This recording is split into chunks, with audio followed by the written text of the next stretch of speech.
The Madderahs of York, Part 4 of 4. Benjamin Madderah. Benjamin Madderah was better than his brothers at avoiding trouble with the law, but he was not totally innocent. Near the Merchants' Hall on the afternoon of Thursday, March the 19th, 1835, Benjamin got into an altercation with police officer William Carter. Benjamin was arrested for violently assaulting Carter. At the magistrate's court 2 days later, he was fined 10 shillings, and, being unable to pay the fine, he was instead committed to the House of Correction for 14 days. A summons was issued by the magistrates against Benjamin on December the 7th, 1835. It was alleged that he had assaulted a Mr. Pullon, a hatter, 2 days prior, but the outcome of this summons is not recorded. Details of his doomed marriage to Ellen Beecroft have already been laid out in video number 3 in this series. Suffice to say that by 1840, Ellen was bound for Australia, and Benjamin, though still technically married, was single once again.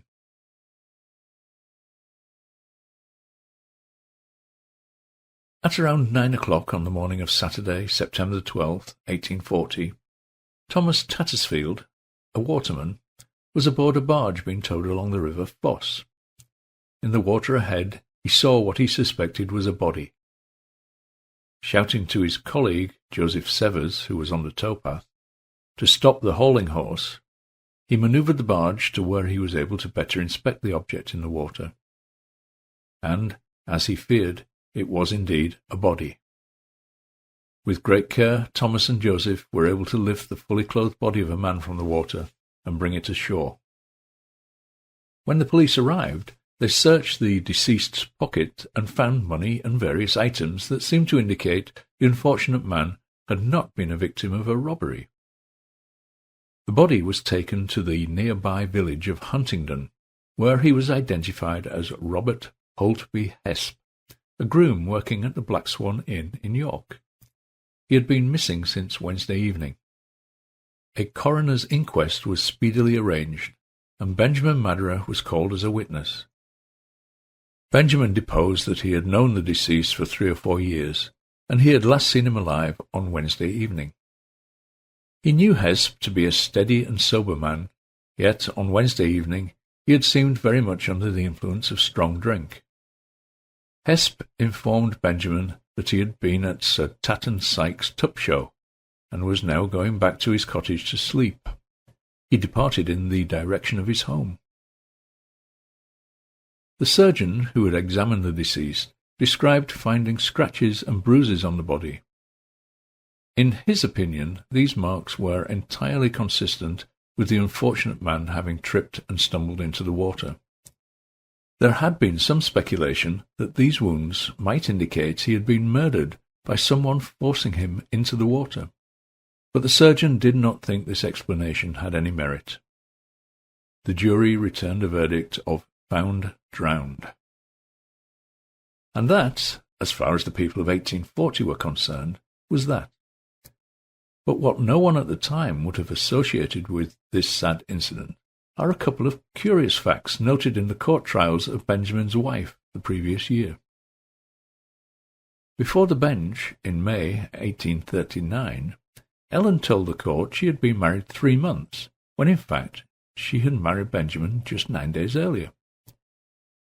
Surely it's not possible that she made a mistake. That must have been a deliberate lie. But why did she commit perjury over such a seemingly unimportant fact? In court for a separate offence later that same year, it was revealed she had told a shopkeeper she was married to a groom who worked at the Black Swan Inn. But her husband, Benjamin, was employed at the George Inn, not the Black Swan. Curious, then, that a year later a groom employed at the Black Swan Inn died, and the last person to see him alive was Ellen's husband. Why did Ellen claim she was married to a groom at this particular inn? Could there have been a romantic connection, and did Benjamin become aware of it? Could Benjamin have taken the opportunity presented to him that night to throw an inebriated Hesp into the water? We shall never know.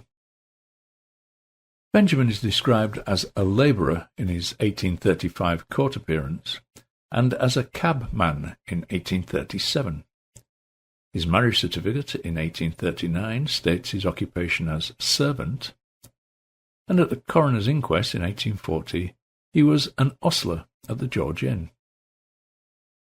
Throughout the latter part of the 1840s, he frequently placed ads in the York Herald newspaper, such as this one from October 2nd, 1847.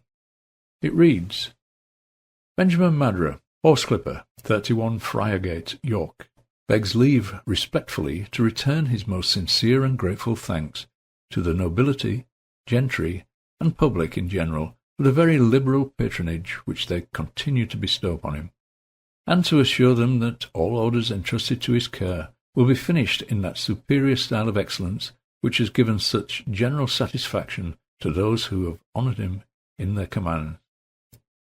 Nota bene, all orders left with Mr. William Stewardson, the head ostler at the George Inn, Coney Street, will be promptly attended to. Benjamin's business continued to boom, and with his newfound prosperity came a degree of social standing that his miscreant siblings could not have imagined. He was a member of a benefit club called the Bud of Hope Lodge, and on the night of February the 8th, 1853, he was present at a special meeting of the club, held at the house of Mr. Gibson in Walmgate. Present were 4 men who had come over from Leeds to take part in the business of the meeting. The proceedings having concluded, the meeting broke up, and as the Leeds men were staying at the Slip public house in Clementhorpe, Benjamin and some other members of the club resolved to accompany them to their lodgings, as they were strangers in York.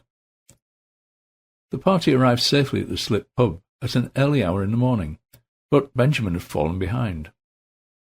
No alarm was felt when Benjamin did not show at the pub, it being thought that he must have just gone home. At 5 o'clock in the morning, Benjamin's lifeless body was found laid near to the spot where the party had last seen him. The body was taken to the Slip, and Mr. Crummack, a surgeon, was called in.